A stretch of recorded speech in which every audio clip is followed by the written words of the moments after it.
My fellow Americans, the left's attack on assault weapons is back. There is no doubt that it's a tragedy when anyone takes the life of another without cause. But to blame assault weapons for these tragedies would be like, well, blaming airplanes for the 9/11 attacks. The problem lies with the perpetrator, not the tool used to commit the crime. The left is now screaming from the rooftops that there is no good reason for any American to own an assault weapon, that they're not good weapons for defense or for hunting. Frankly, they're missing the point. Take it from my philosophical guru and life coach, Ice-T. You know, the right to bear arms is because that's the last form of defense against tyranny. That's why fellow rapper Ice-T and I are in poppin' lockstep on gun control regardless of any East Coast, West Coast rap rivalry. Well, if the advice of a couple of aging rappers isn't enough for you, how about these reasons? Number one, the Constitution. The libs are already saying Chuck's off his meds again, and he's back talking about that old outdated historical document, the Constitution. Doesn't he get it that it doesn't apply today? Sorry to break it to you, but as of right now, the Constitution is still the law of the land. And since we are a nation of laws, not men, we need to follow it carefully. Number two, the Second Amendment allows for assault weapons. The left argues that the Founding Fathers didn't even know what an assault weapon was. As usual, this argument's wrong again.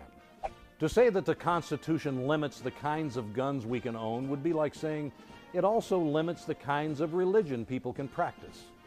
How would it be if some people thought you could practice Catholicism, but not Scientology?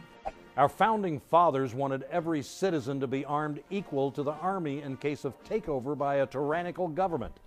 They wanted us to have protection from them. How would things have been different in Nazi Germany had the people been armed? Think about the protesters that have been killed by their own government in Iran. An armed society would not have that problem. Number three, assault weapons act as a deterrent against foreign invasion.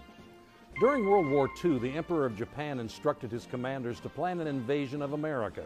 He felt very empowered after Pearl Harbor and believed our military to be very weak, which at the time it was.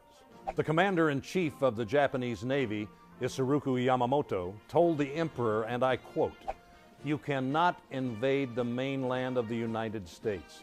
There would be a rifle behind every blade of grass." Notice, he did not talk about fearing the U.S. Army. It was the American people that he feared. Eventually, Yamamoto would stop trying to attack us and instead started selling us terrific fishing lures, which I'm a big fan of. It is the fact that there is a gun behind every blade of grass that prevents any other country from even thinking about invading our nation. Take away the assault rifles, and you have weakened that defense. Number four, there's already a ban on assault rifles. Well, you don't hear that very much, but there has been tight controls on assault rifles since 1934. Well, how can that be?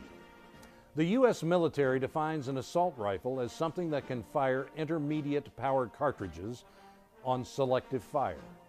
For you girly men watching, that means automatic fire, like a machine gun. The left invented the term assault weapon to describe rifles that bear some similarity to real assault rifles, like this one. This way, they can make it against the law to own a gun that looks like an assault weapon. Really? Is it against the law to look like something else? In that case, shouldn't Henry Waxman be arrested for resembling Ratatouille? Number five, handguns kill people too. Some nut jobs claim that assault weapons are too dangerous. Really? So you find a Glock 40 caliber is just to be a little dangerous? All guns are deadly in the wrong hands. And number six, we need the jobs.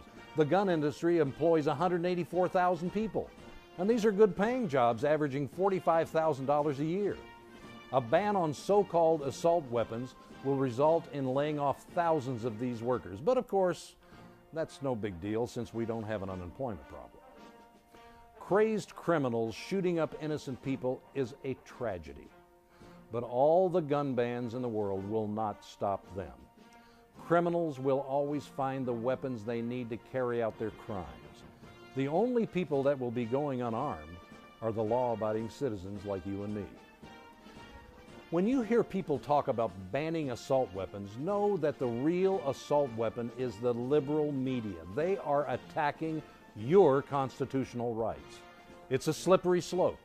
First it will be assault weapons, then ammunition, then handguns, and on and on and on. I'm Chuck Woolery, trying to save the Constitution, one amendment at a time.